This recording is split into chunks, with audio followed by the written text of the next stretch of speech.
Eco Tejas World Class Electric Bike అతి తక్కువ ధరలోనే.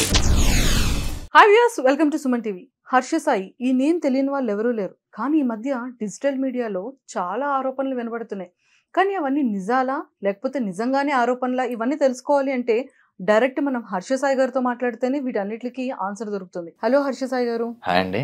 So నేను కొన్ని క్వశ్చన్స్ అడుగుతా. అంటే ఇవన్నీ జనాల్లో కొన్ని క్వశ్చన్స్ ఆల్రెడీ స్టార్ట్ అయిపోయాయి. ఓకే. చాలా కమెంట్స్ లో కూడా నేను చదివాను. సో మరి జనాల యొక్క కమెంట్స్, వాళ్ళ యొక్క క్వశ్చన్స్ అన్ని మీకు స్ట్రైట్ వేలో అడుగుతా. మీరు జెన్యూన్ గా ఆన్సర్ చెప్తారా? జెన్యూన్ గా ఆన్సర్ చెప్తా. First question please. Harsha Sai betting apps ని ప్రమోట్ చేయడం అనేది అది చాలా పెద్ద ఆరోపణగా ఇప్పుడు అంతా వినపడుతుంది. అది ఎంతవరకు కరెక్ట్ అంటారు?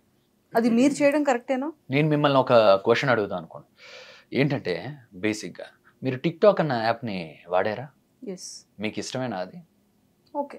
ఆ బ్యాన్ అయిన టిక్ టాక్ని ఇప్పుడు వాడలేకపోతున్నా. కానీ భారతదేశంలో నలుమూలల యువత ఎందుకు బెట్టింగ్ని ఆడగలుగుతుంది? ఏ బెట్టింగ్ అన్నది ఇల్లీగల్ కదా. ఇక్కడే ఒక కిటుకు ఉంది. ఏ సమస్యకైనా సమాధానం దాని మూల కారణం ఏంటి అన్నది కనిపెట్టడంలో ఉంది. ఇప్పుడు బెట్టింగ్ అన్న సమస్యని అరికట్టాలంటే ఏం చేయాలి తెలుసా? భారతదేశంలో ఆ బెట్టింగ్ యాప్లు ఓపెన్ అవ్వకుండా దాన్ని తీవ్రంగా బ్యాన్ చేయాలి. ఎందుకంటే మీకు ఇంకొక సింపుల్ ఎనాలజీ చెప్తా. ఇప్పుడు ఒకరు ప్రమోట్ చేశారు, ఆయన ప్రమోషన్ ఆపారు అనుకోండి, ఇంకొకరు చేస్తారు. వాళ్ళందరూ ప్రమోషన్ కూడా ఆపితే డైరెక్ట్గా యూట్యూబ్లో 5 seconds యాడ్ ఉందో చూసారా, దాని ముందు ప్లే అయిపోతున్నాయి. లేదా ఇన్స్టాగ్రామ్ స్టోరీస్లో స్క్రోల్ చేస్తుంటే ప్లే అయిపోతున్నాయి. సో ఇక్కడ ప్రమోట్ చేయడం అన్నది మనం అందరం ఒక సమస్యగా చూస్తున్నాం. కానీ దాని రూట్ కాజ్, దాని మూల కారణం వచ్చి ఏంటంటే అది ప్రాపర్గా బ్యాన్ అవ్వట్లే, అవి ఇంకా ఫంక్షన్ అవుతుంది. మరి దాని గురించి ఫస్ట్ దాన్ని అరికట్టినప్పుడు బెట్టింగ్ని ఎవరైనా ప్రమోట్ చేయాలన్నా అవ్వదు, ఆడడం అవ్వదు, ఆపరేట్ కూడా అవ్వదు. మొత్తంగా ఫుల్ స్టాప్ పడిపోతుంది. కానీ ఇప్పుడు క్వశ్చన్ ఏంటంటే టిక్ టాక్ లాంటి యాప్స్ బ్యాన్ అయిపోయాయి, ఎవరు వాడడం అవ్వట్లేదు. కానీ ఇంకా స్టిల్ ఈ బెట్టింగ్ని ఎందుకు వాడడం అవుతుంది అన్నది, దీనికి ఏమైనా మీ దగ్గర సమాధానం ఉందా?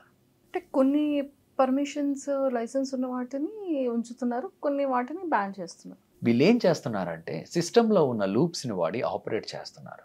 వీళ్ళు ఎవరు చేసినా చేయకపోయినా అది ఫంక్షనల్ అయ్యేలా చేస్తున్నారు. మీకు ఒక చిన్న ఎగ్జాంపుల్ చెప్తాను. నేను చేసినవి ఇంటర్నెట్లో మీరు చూసిన సెలబ్రిటీలు అందరితో పోల్చుకుంటే నేను చేసినవి చాలా తక్కువ, చాలా చాలా తక్కువ. నా దగ్గరికి ఎన్నో బ్రాండ్స్ వస్తూ ఉంటాయి హర్ష సాయితో ఇది చేయాలని. అయితే బ్యానడ్ ఆప్స్ లిస్ట్లో ఉన్నవి మేము ఏవి చేయం. అందులో లేకపోతే అది కూడా ఇండైరెక్ట్గా ప్రమోట్ చేస్తాం, డైరెక్ట్గా ఎప్పుడు చేయం. మీ ఆసక్తి బట్టి మాత్రమే. జాగ్రత్త అన్నది ముఖ్యం, బాధ్యత అన్నది ముఖ్యం, ఇలాంటి వార్నింగ్లు ఇస్తూనే చేస్తాం. సో ఇప్పుడు మేము చేయలేదు అనుకుందాం, ఏమవుతుందో తెలుసా? ఆ బడ్జెట్ మాకు ఏదైతే ఉందో కేటాయించే బడ్జెట్ వేరే 10 మంది క్రియేటర్స్కి డిస్ట్రిబ్యూట్ అవుద్ది. వాళ్ళైతే మాలా చెప్పరు. వాళ్ళకు ఒక స్క్రిప్ట్ ఇస్తారు, ఇదే విధంగా చెప్పండి, మేము ఇల్లులు కట్టుకున్నాం, కార్లు కొనుక్కున్నాం అని. ఇంకొంతమంది ఇర్రెస్పాన్సిబుల్గా ఏదో టెలిగ్రామ్ లింకుల్ని క్రియేట్ చేసి అందరినీ అక్కడికి రప్పించి బలవంతంగా ఆడిస్తున్నారట. అంటే టెలిగ్రామ్ ఇంకొంతమంది ఏంచి వాళ్ళ డబ్బుల్ని తీసుకొని గాల్లో ఇసిరి ఏవో స్టంట్లు చేసి ఇలా ఆడితేనే వస్తున్నాయి అన్నట్టు అంటున్నారంట. సో ఇక్కడ మీరు ఆలోచించండి, క్లియర్గా ఆలోచించండి. ఇప్పుడు నా దగ్గరికి వచ్చింది, నేను వదిలేసాను అనుకోండి, మేము చాలా బాధ్యతగా చేస్తున్నాం. ఈ 10 మంది చేయడం వల్ల ఆడేవాళ్ళ సంఖ్య దారుణంగా పెరుగుతుంది. మేము చేయడం వల్ల బేసిక్గా ఇప్పుడు వరకు ఆ సంఖ్యను తగ్గించగలిగాం. అండ్ దాని నుంచి వచ్చిన డబ్బులు 4 మంచి పనులు చేయడానికి వినియోగించాం. సో ఇలాంటి పాయింట్ని మీరు కనుక క్లియర్గా అండర్స్టాండ్ చేసుకున్నట్టయితే మేము చేయకపోవడమే పెద్ద తప్పు చేసిన వాళ్ళం అవుతాం. ఎందుకంటే అది ఇలాంటి మిస్యూజ్ చేసే వాళ్ళ చేత ఏదైతే మేము తీవ్రంగా ఖండించేది ఏదైతే ఉందో వాళ్ళకి వెళ్తుంది. కాబట్టి అలా మా ఫ్యాన్ పేజీలకు కూడా అలాగే ఇచ్చారు. మేము చేయడం ఆపేయగానే వాళ్ళు కూడా అగ్రెసివ్గా ప్రమోట్ చేసేవారు. ఏం చెప్తాం మరి? మీరు ఒక పాయింట్ చెప్పారు కాబట్టి నాకు ఇంకొక డౌట్ వచ్చింది. టెలిగ్రామ్లో అంటే మీకు కూడా ఒక అకౌంట్ ఉండి మీరు పీపుల్ అందరినీ కూడా యాడ్ చేసి లేదు గేమ్ ఆడిస్తున్నారు అనేది కూడా వినడం లేదు. అది ఫాల్స్ ఎలిగేషన్. మేము ఏ రోజు కూడా ఏది యాడ్ చేయలేదు. కావాలంటే దీని గురించి ఆల్రెడీ ఇన్స్టాగ్రామ్లో చాలా ఇదవుతుంది. నేను ఇంకొక ప్రూఫ్ మీకు చూపించాలనుకుంటున్నాను, మీకు సంబంధించింది. మీ బ్యాంక్ స్టేట్మెంట్ అనేది బయటకు లీక్ అయింది. మీ బ్యాంక్ స్టేట్మెంట్ ఇది మీ అకౌంటేనా? నాదే. దాన్ని బేసిక్ ఏమంటారంటే బ్యాంక్ స్టేట్మెంట్ అన్నారు, అది ఇన్వాయిస్ అంటారు. ఓకే, అది ఎవరికైనా సృష్టించవచ్చు. మీరు ఒక ఇంటర్వ్యూకి 100 కోట్లు తీసుకుంటున్నారు అన్నదానికి నా దగ్గర ఒక ప్రూఫ్ ఉంది, చూపించమంటారా? నేనా? మీరే. దీన్నే ఇన్వాయిసెస్ అంటారు. ఎవరు ఎన్నైనా సృష్టించవచ్చు. ఎలాంటి 100 crores ఎంత 1000 కోట్లైనా సృష్టించవచ్చు. అర్థమైందా? కానీ అలా నాకు వన్ డౌట్ ఏంటంటే నా డీటెయిల్స్ ఎలా వచ్చాయి మీకు అని. ఏముందండి, డీటెయిల్స్ సంపాదించి దాన్ని ఆ నెంబర్ని ఏ విధంగా అయినా మార్పు చేయొచ్చు. ఇప్పుడు డిజిటల్ క్రియేటర్ అన్నప్పుడు తన బ్యాంక్ అకౌంట్స్ చాలా కంపెనీల దగ్గర ఉంటాయి. కంపెనీల నుంచి ఏదైనా ఇది రావచ్చు. ఆ ఇన్వాయిస్లు బ్యాంక్ స్టేట్మెంట్లు ఒకటి కాదు. బ్యాంక్ స్టేట్మెంట్ అన్నది బ్యాంక్ అకౌంట్ హిస్టరీ, ఇన్వాయిస్ అన్నది మనం ఇచ్చిన కొటేషన్. అర్థమైందా మీకు? అంటే ఆ వ్యక్తి అంత స్ట్రాంగ్గా విత్ ఎవిడెన్సెస్తో సహా అదే వెళ్తే ప్రూఫ్లు కూడా ఉంటాయి అంటున్నారు కదా. ఏంటి ప్రూఫ్? బ్యాంక్ స్టేట్మెంట్స్ నిజంగా మీకు అంత అమౌంట్ ఇచ్చినవి. యాక్చువల్లీ అది అంత కాదు, కానీ దానికన్నా తక్కువే. ఇక నా హిందీ, తెలుగు, తమిళ్ అకౌంట్కి కలిపి చేసాం. అది ఏ వీడియో కూడా మీకు చెప్తాను. అది బఫెలో వీడియో, మన మీ సుమన్ టీవీలోనే వచ్చిన వీడియో. అవును. ఆ సుమన్ టీవీలో మీరు ఒక స్టోరీ చేశారు ఒకప్పుడు. ఒక అబ్బాయి ఇలా ఇబ్బంది పడినాం, దాని తర్వాత అది మమ్మల్ని అప్రోచ్ అవ్వడం, అదే ఇలా ఆ ఇబ్బందిని చూసి కొందరు మోసగాళ్ళు మోసం చేస్తే అది మా వరకు వస్తే మేము వాళ్ళకి ఏదో ఒకటి చేయాలని ఒక పెద్ద బఫెలో షెడ్ కట్టాం. ఆ బఫెలో షెడ్లో కేవలం 20 సెకండ్లు మాత్రమే లోటస్ 365 న్యూస్ అనే ఒక వీడియో చేశాం. లోటస్ 365 కాదు, లోటస్ 365 న్యూస్. ఇక్కడ మీరు స్పోర్ట్స్ అప్డేట్స్ని మాత్రమే పొందొచ్చు అన్నాం. లింక్ను కూడా పెట్టలే. మేము లింక్నే పెట్టలేనప్పుడు ఎవరికి ఆడడానికి అక్కడ ఆస్కారం ఉంటుంది? మేము ఆ 30 సెకండ్లు చేయడం వల్ల వచ్చిన డబ్బుల్ని కూడా మేము ఆ బఫెలో షెడ్ని కట్టి వాళ్ళకి ఒక జీవనాన్ని ఇచ్చి ఆ వచ్చిన ఆదాయంతో చుట్టుపక్కల ఉన్న పిల్లల చదువులకు కూడా ఉపయోగపడేలా ఒక ఈకో సిస్టమ్ని క్రియేట్ చేయగలిగాం. అంటే 20 సెకండ్స్ ఆటకి మీరు 60 lakhs చార్జ్ చేశారా? అది 40 lakhs ఏమో క్యాష్ రూపంగా నవోటల్లో, రిమైనింగ్ ఆన్లైన్ ట్రాన్సాక్షన్. మీకు అదే చెప్తున్నానండి. ఇప్పుడు 40 lakhs మీరు క్యాష్ అంటున్నారు. ఏ 5-star హోటల్లో అయినా లోపలికి ఎంటర్ అయినప్పుడు ఒక చెకింగ్ ఉంటుందండి మనిషి గారు. చెకింగ్ ఉంటుంది, బాడీని మొత్తం చెక్ చేస్తారు, లగేజ్ ఏమైనా ఉన్నా కూడా చెక్ చేస్తారు. ఒకవేళ ఏమైనా క్యాష్ ఏమైనా స్కానర్లో కనపడింది అనుకోండి, డైరెక్ట్గా సెక్యూరిటీ ఆయన ఏం చేస్తాడంటే రిసెప్షన్కి వెళ్ళి చెప్తాడు ఇంత క్యాష్ ఉందని. ఇంత క్యాష్ ఉంటే లోపలికి ఎలవ్ లేదండి, దాని ప్రూఫ్స్ ఏమైనా ఉందా అనేసి ఒక ఇది ఉంటుంది. బేసిక్గా నవోటల్ లోపలికి 40 lakhs క్యాష్ తీసుకురావడం, అది ఇది చేయడం అన్నది నాట్ ఎట్ ఆల్ పాసిబుల్. అది ఇంపాసిబుల్ అది జరగడం, నవోటల్ లోపలికి క్యాష్ తీసుకురావడం అన్నది. సో అయితే 40 lakhs అనేది క్యాష్ రూపంగా మీరు తీసుకోలేదండి. కానీ నిజంగా ఈ యాప్కి మీరు చార్జ్ చేసింది అయితే మాత్రం 60 lakhs ప్లస్. ఇప్పుడు బేసిక్గా మేము ఎవరికైనా అడ్వర్టైజర్స్కి అడ్వర్టైజ్ చేస్తాం కదండి, వాళ్ళు ఏ విధంగా మేము ఇది మాట్లాడతామంటే ఆ వీడియోలో ఒక 50%, 60% ఆ టైప్లో ఇది చేస్తాం. సో మేము అది సమ్వేర్ అరౌండ్ 50 అంతా ఇది చేసాం. కానీ ఆ వీడియోకి మేము ఖర్చు పెట్టింది దాదాపు 90 లక్షల దాకా ఖర్చు పెట్టాం. దానికన్నా ఎక్స్ట్రా ఖర్చు పెట్టాం. మీరు యాడ్స్కి ఎంత అమౌంట్ చార్జ్ చేస్తారు? యాడ్స్కి అండి నేను చాలా తక్కువ యాడ్స్ చేశానండి, అందరిలాగా ఎక్కువ చేయట్లేదు. ఇక్కడ బేసిక్గా నేను ఒకటి క్లియర్గా మీకు చెప్పాలనుకుంటున్నా. మేము యాడ్స్ కూడా ఎందుకు చేస్తామంటే ఏదైతే బ్యాన్డ్ యాప్స్ అన్నది ఒక లిస్ట్ ఉంటుందండి, ఆ లిస్ట్లో లేకపోతేనే చేస్తాం. అది కూడా చాలా డీసెంట్ వేలో చేస్తాం. ఎందుకు? అది కూడా మీకు కారణం చెప్పాం. అది మేము చేయకపోయినా ఆగట్లేదు కదండి, వేరే వాళ్ళకి వెళ్తుంది. వాళ్ళ స్వలాభాలకు, వాళ్ళ ఆస్తుల పెంపకాలకు లేదా దీనికో ఇది చేస్తున్నారు. మేము దాన్ని బాధ్యతగా చెప్పగలిగి దానిలో ఉన్న ఆడేవాళ్ళని తగ్గించగలిగినప్పుడు ఆ వచ్చిన డబ్బుల్ని 4 మంచి పనులు వినియోగించడానికే మేము చేస్తున్నాం. చాలా తక్కువ చేసాం మేము అది ఇప్పటి వరకు. అడ్వర్టైజ్మెంట్ బట్టి స్టార్టింగ్లో అయితే ఫస్ట్ టైం చేసిన బర్రీ మ్యాచ్కి అయితే 10 lakhs అంతే ఇచ్చారు అన్నిటికీ కలిపి. తర్వాత ఓకే మేము చేసిన వీడియోలో మేము చేసే వీడియోకి ఎంత బడ్జెట్ అయిందో ఒక 30%, అలా 40%, 50%, అలా డిఫరెంట్ ఒక్కొక్కరు ఒక్కొక్కలాగా ఇది చేస్తారండి. అది ఇన్స్టాగ్రామ్లో స్టోరీస్ కనుకోండి ఒక 5 lakhs, ఆ విధంగా ఇది వస్తుంది. అది కూడా మేము ఏదో రీల్లో తిరిగి ఇచ్చేయడం ఏదో ఒకటి ఉంటుంది, అంతకు మించి ఇందులో ఏమీ లేదు. ఓకే.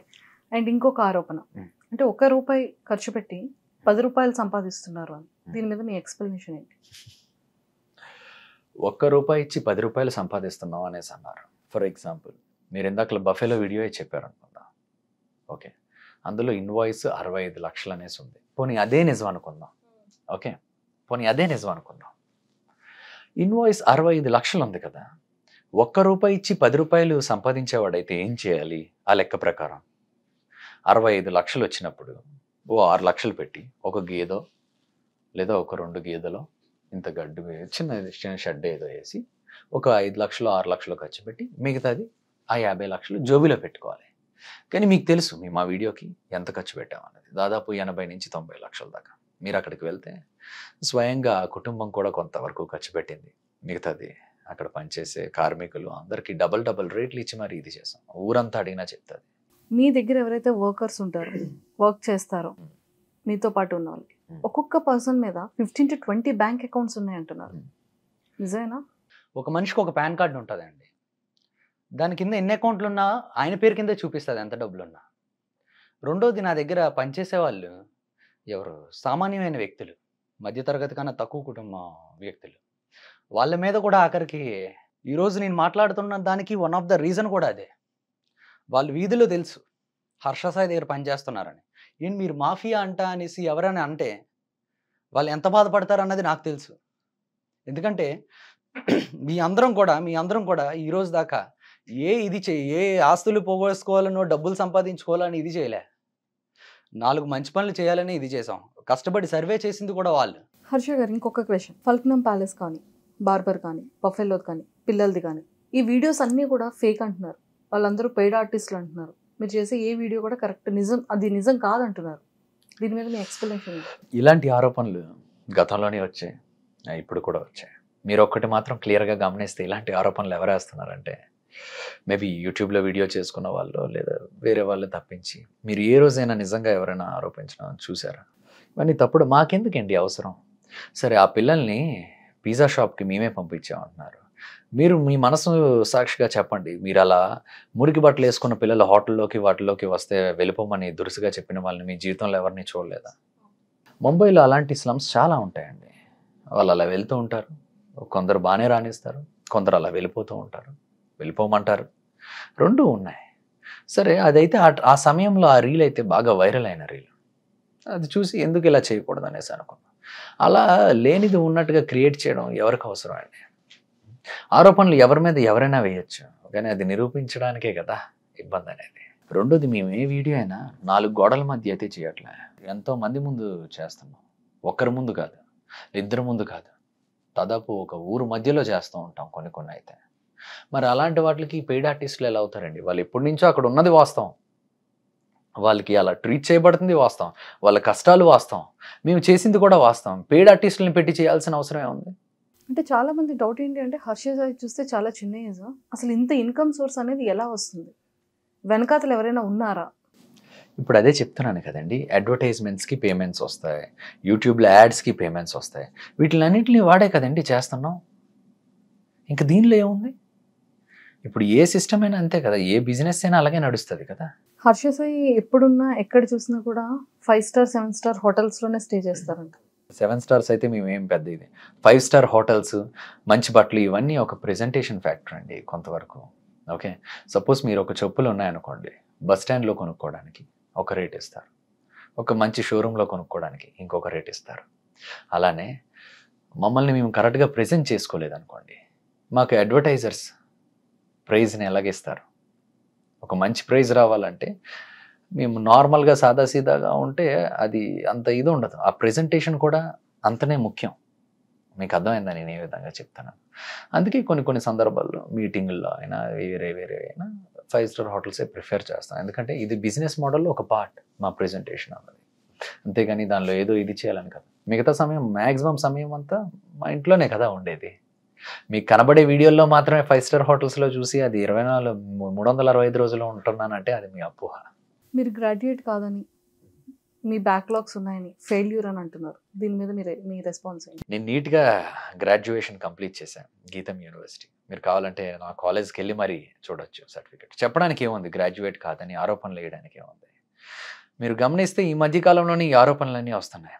వీటి వెనకాతలు కూడా కొంతమంది ఉన్నారు. ఇన్ని సంవత్సరాల్లో మీకు ఎప్పుడైనా ఆరోపణ వచ్చిందా? ఎప్పుడో 2 సంవత్సరాల క్రితం మేము చేసిన యాప్ని ఈరోజు తీసుకొచ్చి ఏదో మేము కొత్తగా చేస్తున్నట్టు చెప్తున్నారు. మేము చేయడం ఎప్పుడో మ్యాక్సిమం చేయడం ఇది చేసేసాం, తగ్గించేసాం, ఆపేసాం. ఇప్పుడే అవన్నీ ఎందుకు తీసుకొస్తున్నారంటే ఇది ఒక పర్సనల్ అటాక్. ఓకే, అండ్ ఇంకొకటి నేను ఇది చెప్పాలి. గ్రాడ్యుయేట్ కాదు, డ్రాప్ అవుట్ అంటే ఒకరి విలువ తగ్గిపోద్ది అనుకుంటారు, కానీ చదువు లేని వాళ్ళు కూడా చాలా తెలివిగా మంచి పొజిషన్లో ఉన్న వాళ్ళు ఉన్నారండి. ఇప్పుడు ఫేస్బుక్ ఫౌండర్ ఉన్నాడు, మార్క్ జకర్బర్గ్, డ్రాప్ అవుటే. చదువుకోలేదు, డ్రాప్ అవుట్, చదువు సరిగ్గా రాదంటే పనికిరానోడు అన్నట్టు కాదు. ఇది ఎందుకు చెప్తున్నానంటే నేను కూడా అలాంటివి విన్నా. ఎవరు మెసేజ్ లేవో నా స్టాఫ్ కొంతమందికి వచ్చాయని విన్నా, మీ అందరూ చదువుకోలేని వాళ్ళు ఇది అది అనేసి. ఓకే, అసలు మీ మీద పర్సనల్ అటాక్ ఎందుకు జరుగుతుంది? ఏమోనండి, బోల్డ్ అని కారణాలు ఉంటాయి. ఎదుగుదల కావచ్చు, ఇలాగా బ్రాండ్ అంబాసిడర్గా దిశా దివ్యాంగ సురక్ష అనే ఒక ప్రోగ్రామ్కి బ్రాండ్ అంబాసిడర్గా నియమించారు. మరి అది చూడలేకపోవడం వల్ల ఏంటో తెలియదు, కానీ వన్స్ అది ఇదైంది, within fraction of seconds ఈ ఆరోపణలన్నీ ఇదయ్యాయి. ఈ ప్రూఫ్లు అనేసి ఇది ఒకసారి ఇలాంటి ఇన్వాయిసెస్ టెంప్లెట్స్ బోల్డ్ అని ఉంటాయి. నా bank account details, Aadhaar card number ఇలాంటివి ఏవో పని పట్టుకొని ఇన్ని లక్షలు తీసుకున్నారు, అన్ని లక్షలు తీసుకున్నారు, దీనికి ఇదే ప్రూఫ్, ఒక యాడ్కి ఇంత అని అలా ఫాల్స్ ప్రొపగండా చేసి ఓకే మన ఇమేజ్ని ఇది చేయడానికి అన్నట్టు చూస్తున్నారు.